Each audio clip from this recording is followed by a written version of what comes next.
मंत्री जी, हमारे राज्य का समाचार सुनाइए। सब ठीक तो है ना? राज्य में सब कुशल है महाराज। लोग अपना अपना काम मगन से कर रहे हैं। किसान अपनी खेत में फसल लगा चुके हैं और इस साल बारिश भी अच्छी हो रही है। सब तरफ हरियाली नजर आ रही है महाराज। बहुत समय गुजर गया, राज्य का दौरा नहीं कर पा रहे हैं। मुझे लगता है एक बार पूरे राज्य का निरीक्षण किया जाए। जाने अनजाने में किसी के साथ अन्याय अत्याचार तो नहीं हो रहा? आपके विचार उत्तम हैं महाराज। असल में राज्य में जनता की स्थिति कैसी है ये तो वहीं जाने से ही पता चलेगा। ठीक है, तो फिर नेक काम में देरी कैसा। आज ही 4 लोगों का संगठन बनाओ और पूरे राज्य घूमकर लोगों की राय शुमारी लो। इस काम के लिए मैं मंत्री, सेनापति और 2 राज्य अधिकारियों को आदेश देता हूँ कि आप कल सुबह होते ही पूरे राज्य में भ्रमण के लिए निकलेंगे।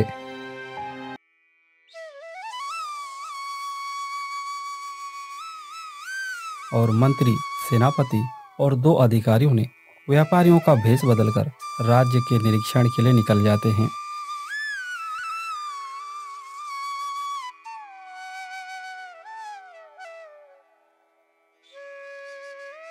अरे वो शांति, जल्दी खाना बनाओ भाई, भूख लगने लगा है। मुझे खेती के लिए निकलना भी होगा, समय होने लगा है।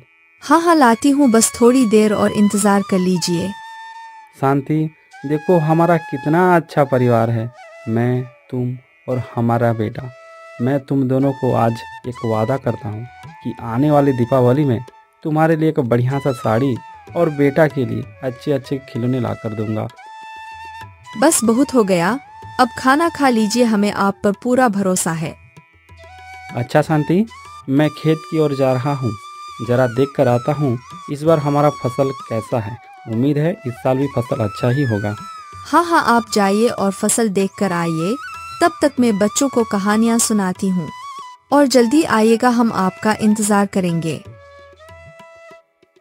सुखचंद किसान अपने खेत के मेड़ पर खड़ा था। वह हर रोज की तरह आज भी अपने खेत को बड़े ही मग्न से देख रहा है। अरे भाई, इस साल तो अच्छा मानसून आया है। लगता है इस बार मेरा फसल बहुत बढ़िया होने वाला है। वाह वाह वाह।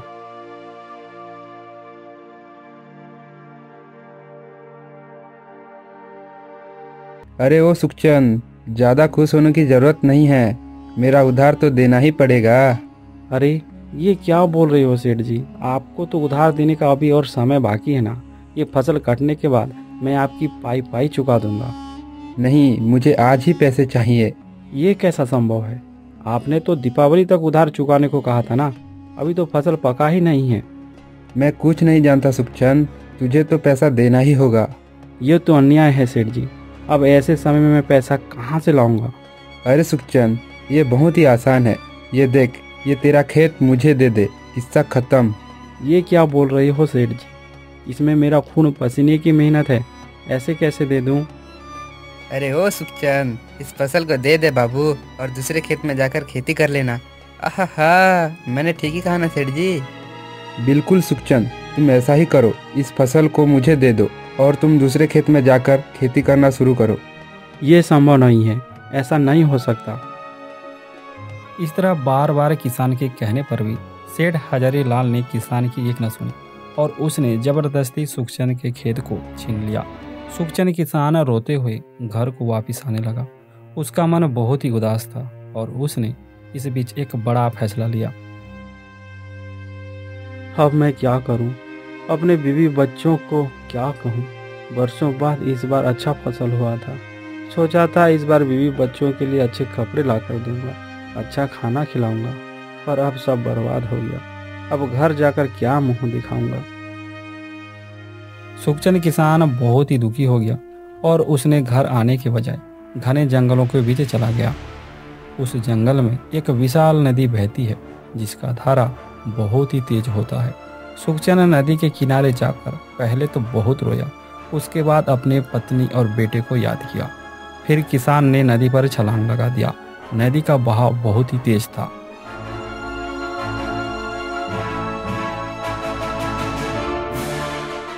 अरे ये क्या है? हे प्रभु, हे जगन्नाथ, हे ईश्वर, ये तो कोई व्यक्ति है जो बहाकर यहाँ आ गया है। ऋषि ने किसान को उठाकर नदी के किनारे लाता है। अपने कमंडल से कुछ जल छिड़क कर उसे उठाने की कोशिश करता है। बहुत कोशिश करने के बाद किसान सुखचंद को होश आता है। मैं कहाँ हूँ? ये मैं कहाँ आ गया? तुम इस नदी पर बहते हुए आए थे। कौन हो और कहाँ से आए हो? मेरा नाम सुखचंद है, पर आज तक कभी जीवन में सुख नहीं मिला। क्या बताऊँ बाबा मेरी कहानी।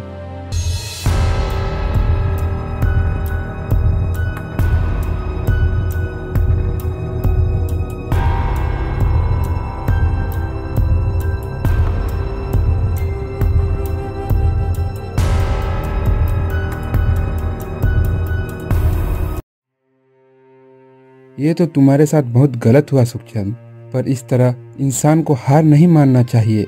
बुरा वक्त सबका आता है। उस विषम परिस्थिति पर खड़ा रहना चाहिए, हिम्मत नहीं हारना चाहिए। सोचो तुम्हारे बाद तुम्हारे परिवार का क्या होगा। हाँ बाबा, मैंने बहुत बड़ी गलती कर दी है। इस जीवन की यात्रा में मैं हार गया था बाबा। मैं एक बदनसीब यात्री हूँ। नहीं बेटा, मेरी नज़र में इस दुनिया में सिर्फ 2 ही यात्री हैं। इंसान तो उसके आगे कुछ भी नहीं। मैं कुछ समझा नहीं बाबा, आप क्या बोल रही हैं? मैं ठहरा गरीब किसान। तुम गरीब नहीं हो सुखचंद।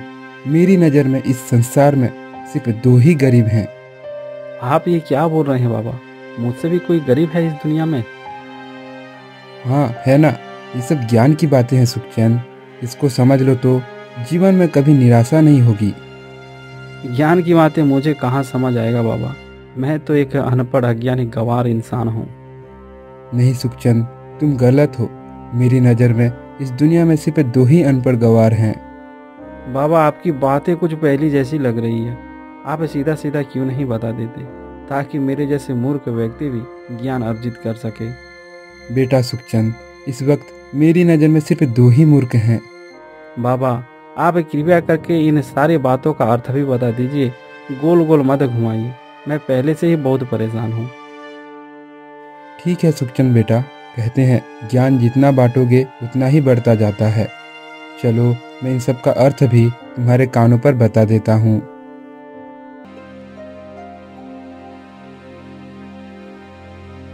हाँ बाबा, आपने बिल्कुल सच कहा। मैं कितना बड़ा मूर्ख था। अब मैं जाता हूँ, मेरा परिवार मेरा इंतजार कर रहे होंगे। सुखचंद किसान बाबा से इजाज़त मांगकर घर के लिए निकल जाता है। चलते चलते रास्ते में 4 व्यापारियों से उनकी मुलाकात हो जाता है, जो राजा के आदेश से राज्य के भ्रमण के लिए निकले थे। अरे ओ भाई, जरा सुनते हो? हमें बहुत जोर की प्यास लगी है, कृपया पानी पिला दीजिए। भाई पानी तो मैं आप लोगों को पिला दूंगा, पर यह बताइए आप कौन हैं? भाई हम एक यात्री हैं और हम व्यापार के लिए यात्रा कर रहे हैं। अरे भाई, इस संसार में तो केवल 2 ही यात्री हैं। इनमें से आप कौन हैं? ये क्या बोल रहे हो भाई? मुझे तो कुछ समझ नहीं आया। देखिए, अगर आपको पानी चाहिए तो मेरे सवालों का जवाब देना ही होगा। भाई हमें पानी पिला दीजिए, हम प्यासे हैं। पानी तो आप लोगों को पिला दूंगा, पर यह बताइए आप कौन हैं? मैं कुछ भी नहीं हूँ। मैं तो एक गरीब इंसान हूँ मेरे भाई। पानी पिला दीजिए, हमें बहुत जोर की प्यास लगी है। भाई इस संसार में मेरी नज़र में तो केवल 2 ही गरीब हैं। आप उनमें से कौन हैं, इसका जवाब दीजिए। मैं कुछ समझा नहीं। आपके सवालों का जवाब तो मैं नहीं दे सकता। अरे बड़े भैया, इतना भी आप कठोर मत बनिए, प्यासे को पानी पिला दीजिए। भैया मैं कब बोल रहा हूँ कि आप लोगों को पानी नहीं पिलाऊंगा? मैं तो बोल ही रहा हूँ कि पानी पिलाऊंगा। आप बताइए आप कौन हैं? मैं तो कुछ भी नहीं भाई, मैं एक अनपढ़ गंवार हूँ। मैं भला आपके सवालों का जवाब कैसे दे पाऊंगा? मेरे भाई, अनपढ़ गंवार इस दुनिया में मेरी नज़र में सिर्फ 2 ही हैं। उनमें से आप कौन हैं? अरे भाई साहब, हमको इतना क्यों तड़पा रहे हो? पानी पिलाओगे या नहीं? सीधा सीधा बोल क्यों नहीं देते? प्यासे को पानी पिलाना मानवता का धर्म है, मैं भी इसको मानता हूँ। पर मेरा एक छोटा सा सवाल है, बस इस सवाल का जवाब दे दीजिए। आप बताइए आप कौन हैं? मैं कुछ भी नहीं भाई, मैं एक मूर्ख व्यक्ति हूँ। मैं भला आपके इन सवालों का जवाब कैसे दे सकता हूँ? मेरे भाई, इस संसार में मेरी नज़र में इस वक्त दो ही मूर्ख हैं। इनमें से आप कौन है, जरा ये तो बताइए। सुखचंद के बातों को सुनकर चारों व्यापारियों को कुछ समझ नहीं आया और वह चुप हो जाते हैं।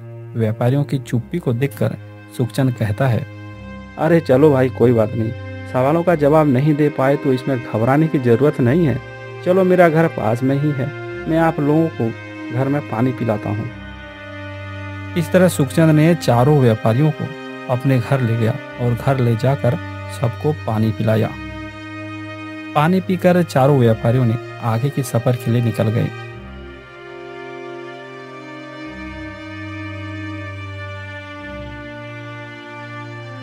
अरे मंत्री जी, इस आदमी ने तो हमारा दम ही निकाल दिया था। भला ऐसा कोई करता है क्या?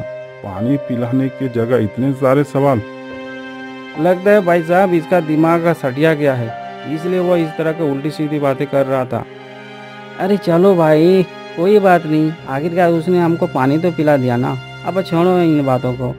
नहीं, हम ऐसे नहीं छोड़ेंगे। उसको पता नहीं है हम कौन हैं। हम इस राज्य के राजा के अधिकारी हैं, मंत्री हैं। उसे हमारी ताकत का जरा भी अंदाजा नहीं है। अब हम उसको बताते हैं कि हम कौन हैं।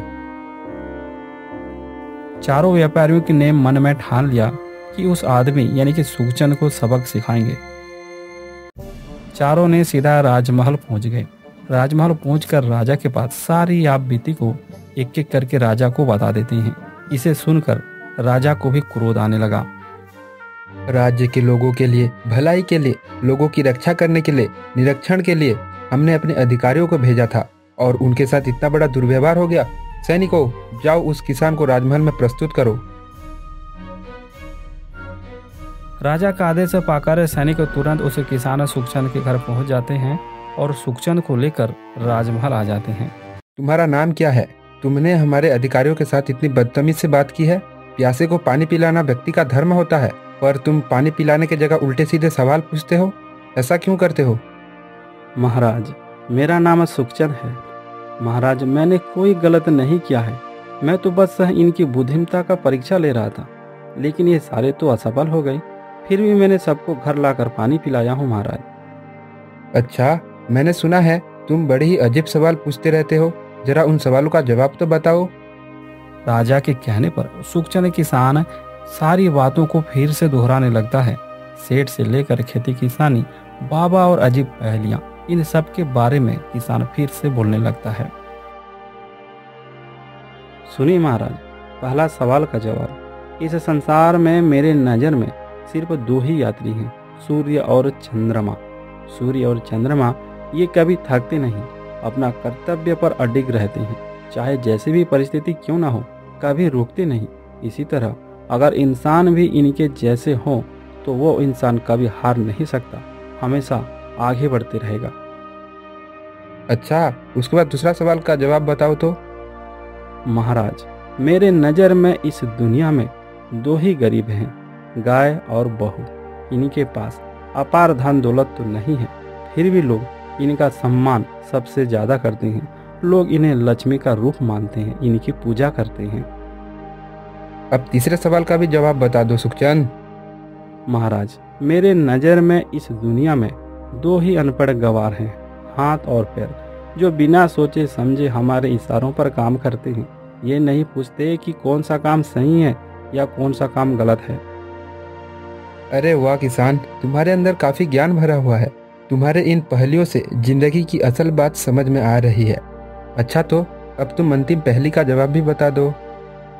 महाराज, मेरा एक शर्त है।